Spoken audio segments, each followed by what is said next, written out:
पूरे तरीके से हॉलीवुड में भी शायद इस तरह की कोई स्क्रिप्ट नहीं लिखी गई होगी, कोई पटकथा नहीं होगी जितने निर्दयी और शातिर तरीके से ये मोसाद काम करता है, जो इज़राइल है वो काम करता है। और इस बार हैरानी आपको ये होगी जानकर कि अमेरिका नहीं चाहता था, अमेरिका के ना चाहने के बावजूद इज़राइल क्या करना चाहता था और किस तरह से इस पूरी जो असैसिनेशन की, जो कत्ल की जो पूरी साजिश थी, उसको कैसे बस्ट किया गया।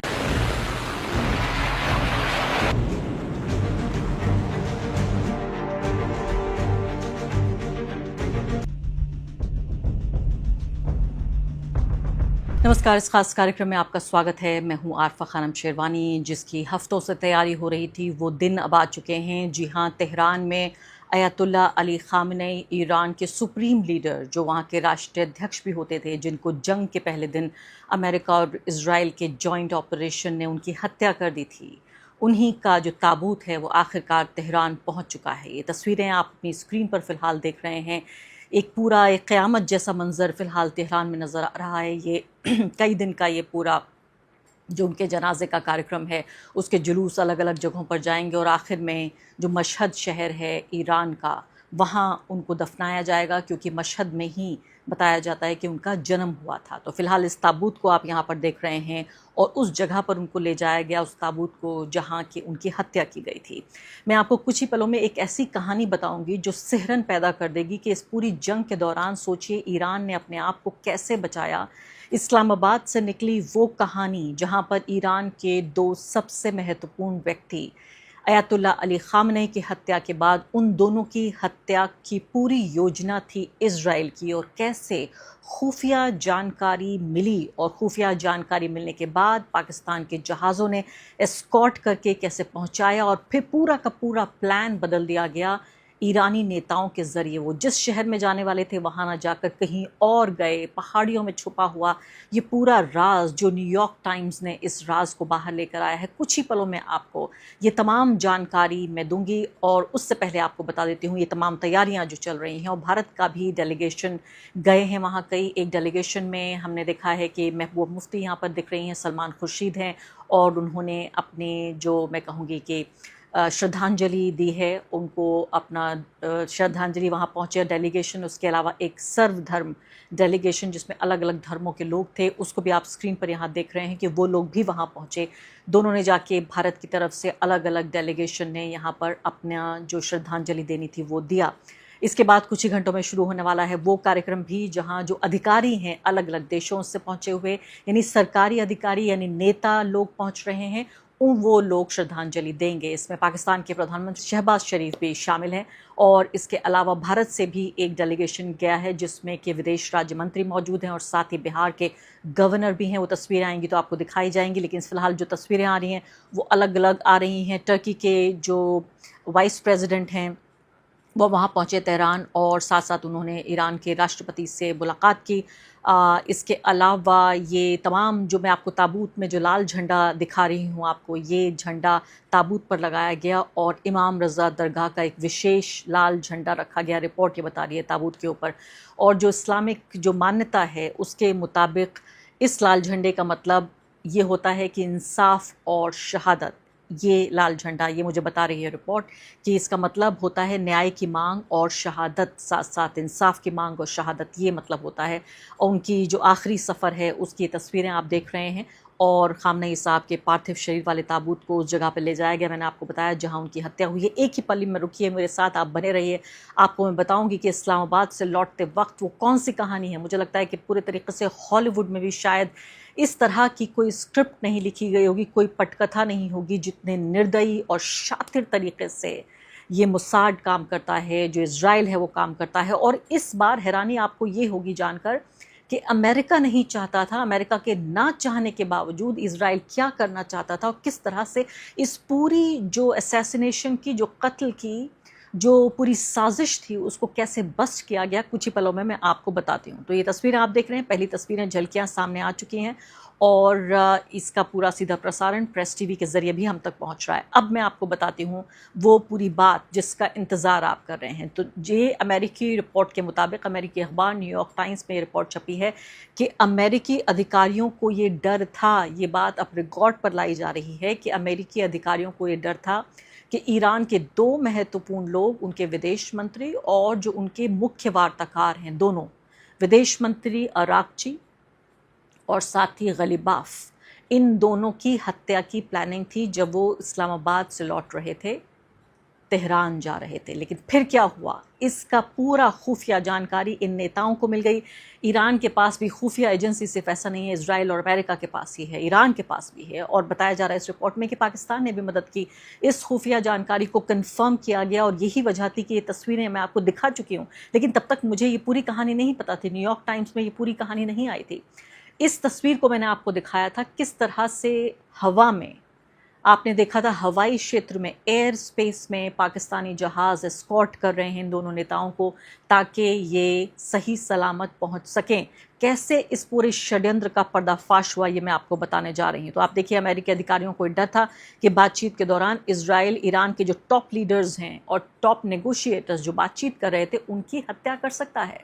इजराइल कुछ भी कर सकता है, इजराइल जो चाहे कर सकता है और अब तक करता रहा है। आपने फ़िलिस्तीन का पूरा दर्दनाक मंजर देखा है और आपने अब ईरान को भी 100 दिनों से आप देख रहे हैं कि ईरान के साथ क्या करने की कोशिश कर रहा है इजराइल। तो अब आगे सुनिए कहानी। जिन नेताओं का खतरा बताया जा रहा था, न्यूयॉर्क टाइम्स की रिपोर्ट कह रही है ईरान के विदेश मंत्री अब्बास अरागची और जो संसद के अध्यक्ष हैं मोहम्मद बगैर गलीबाफ भी शामिल हैं, जो कि मुख्य वार्ताकार भी हैं। और आपको पता है कि इससे पहले 2 महत्वपूर्ण नेताओं की हत्या भी कर दी। तो इजराइल का मकसद सिर्फ ये था कि पूरी की पूरी जो पॉलिटिकल लीडरशिप है उसको तबाह कर दिया जाए। और जो बातचीत इजराइल अमेरिका ईरान के साथ कर रहा था उससे बिल्कुल नाखुश था। और इजराइल ने, आप जानते हैं, ऑन रिकॉर्ड ये कहा था कि वो नहीं चाहते कि ये बातचीत हो, क्योंकि वो चाहता था कि ईरान में सत्ता परिवर्तन होना चाहिए, सरकार वहाँ की गिरा दी जाए, उसके बाद अपनी पसंद की सरकार वहाँ स्थापित की जाए, या इजराइल खुद ही अपनी सरकार वहाँ पर बना ले। इसके बाद ये था कि उनका मिसाइल का पूरा प्रोग्राम ख़त्म करना चाहते थे, न्यूक्लियर प्रोग्राम की अगर कोई पॉसिबिलिटी है उसको पूरे तरीके से तबाह कर दिया जाए और ईरान की पूरी लीडरशिप को मार दिया जाए। आपको मालूम है कि किस तरह से कई महत्वपूर्ण जो नेता हैं वहाँ के, जो पहली पंक्ति के नेता हैं, उन सब की हत्या कर दी और इन दोनों की हत्या करने का भी प्लान था। अमेरिका को ये डर था कि अगर ऐसा हुआ तो जो लोग बातचीत कर रहे हैं वो बातचीत टूट जाएगी। ऐसा नहीं है कि अमेरिका को कोई ख़ास हमदर्दी थी, अगर हमदर्दी होती तो वो ईरान पर अटैक क्यों करता। उन्हें सिर्फ ये था कि वो बातचीत का हल निकाल कर शांति प्रक्रिया में हिस्सा ले रहा था और अमेरिका ये नहीं चाहता था कि जो सबसे अहम नेगोशिएटर्स हैं, वार्ताकार हैं, उन्हीं की हत्या कर दी जाए। तो अमेरिका को जब ये पता लगा तब जाके इस षड्यंत्र का पर्दाफाश हुआ। अमेरिका के कुछ क्षेत्रीय देशों के ज़रिए ईरान को सूचना पहुँचाई। आप सोचते हैं किस पैरेलल यूनिवर्स की ये बात है कि वो मुल्क जो लगातार अटैक कर रहा है, वो मुल्क जिसने हमला करके 200 के आसपास ईरान के मासूम बच्चियों को स्कूल पर हमला करके तबाह कर दिया, उनकी हत्या कर दी। और मैं आपको ये भी बताना चाहती हूँ कि जो लोग अभी एयरपोर्ट पहुँच रहे हैं, तेहरान एयरपोर्ट खासकर, वहाँ पर उन बच्चियों के बस्ते और उनके जूते वहाँ एयरपोर्ट पर, ये तस्वीर देखिए, ये आपको रखी हुई वहाँ नज़र आ रहे हैं। तो वो देश यहाँ पर गुप्त सूचना भेजेगा, खुफिया जानकारी भेजेगा, क्योंकि अमेरिका का जो लिमिटेड पर्पस था वो ये था कि फ़िलहाल जो लोग बातचीत कर रहे हैं उन लोगों को ना मारा जाए। रिपोर्ट ये कहती है कि इजराइल की शुरुआती रणनीति ईरान के लिए जितने ज़्यादा टॉप लीडर्स हों उनको ख़त्म कर सके वो बनाने की थी। अमेरिका ये चाहता था कि बातचीत करने वाले नेताओं की जो सुरक्षा है वो बनी रहे और विमान को निशाना ना बनाया जाए, इसलिए सुरक्षा व्यवस्था बदलनी पड़ी। तो अब सोचिए, अब अगली रिपोर्ट जो मैं आपको बताने जा रही हूँ उसको ध्यान से सुनिए।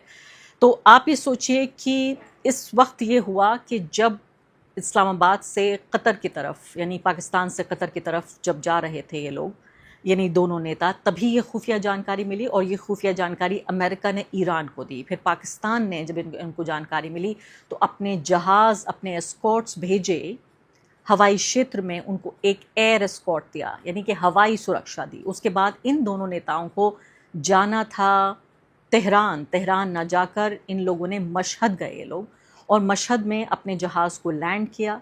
मशहद उतरने के बाद यानी पूरा प्लान बदल दिया गया सिर्फ कुछ ही सेकंड के भीतर। वो कुछ सेकंड्स ऐसे थे जिन्होंने इनकी दोनों जो टॉप लीडरशिप थी उनकी जान बचा दी, वरना भी हमारे सामने कहने को लिए ये नहीं बचता कि अब्बास अरागची या इसके अलावा अली लारीजानी जैसा ही उनका फेट हो जाता, उनकी डेस्टिनी बन जाती और दूसरे नेता गलिबाफ ये दोनों हमारे बीच नहीं होते। और उसके बाद 8 घंटे की यात्रा करके वहाँ से और फिर जहाँ उनको जाना था वहाँ वो पहुँचे। तो ये बताया जा रहा है कि 8 घंटे उन्होंने यात्रा की और उसके अलावा जो बातचीत में जो प्रतिनिधिमंडल जो डेलीगेशन शामिल था उसमें 70 लोग थे। ईरान ने पाकिस्तान और कतर के ज़रिए अमेरिका से ये भरोसा मांगा था कि इज़राइल उसके जो नेगोशिएटर्स हैं उन पर कोई भी सीक्रेट अटैक नहीं करेगा।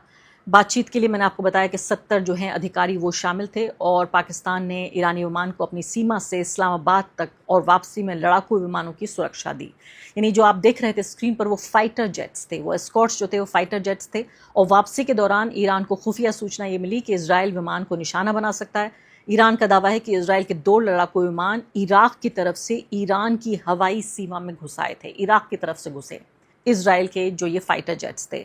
खतरे के बाद विमान की मशहद में एक इमरजेंसी लैंडिंग कराई गई और जो उनका डेलीगेशन था वो 8 घंटे सड़क के किनारे, और वो भी उन्होंने वो रास्ता नहीं अपनाया जो आम रास्ता होता है, पहाड़ियों से होकर गुजरते हुए न जाने किस तरीके से अपने ही मुल्क में लैंड करने के बाद ये लोग तेहरान पहुँचे। और उसके बावजूद ये आप सोचिए कि ये किस जिगर की ये बात है कि फिर भी अलग अलग मुल्कों में, चाहे वो स्विट्ज़रलैंड हो या उसके बाद वो कतर हो, वहाँ पर अलग अलग मुल्कों में ये डेलीगेशन गया और इस डेलीगेशन ने अमेरिका से बातचीत की। फिर भी इस सब के बावजूद सब कुछ दाव पर लगाकर, हालांकि ये बात तय थी कि ये मारे जा सकते हैं, उसके बावजूद भी आप इन बहादुर लोगों को देखिए, ईरान के क्या जांबाज लोग हैं ये, कि इस सब के बावजूद ये चाहते थे कि शांति हो, अमन हो, और इसलिए उन्होंने ऐसा किया। तो साफ हो गया इस घटना से कि अमेरिका क्या चाहता था इस युद्ध से और इजराइल क्या चाहता था इस युद्ध से और ईरान क्या चाहता था। यानी कि ईरान, अमेरिका और इजराइल जो साथ में इस जंग को लड़ रहे थे, दोनों अलग अलग चीज़ें चाहते थे। और जो शातिरपन है जो इजराइल का, वो आप देख रहे हैं कि उसकी बातचीत में कोई रुचि नहीं थी। वो सिर्फ ये चाहता था कि अमेरिका की मदद से इजराइल को हमेशा के लिए तबाह कर दिया जाए, इससे कम उसे कुछ नहीं चाहिए था।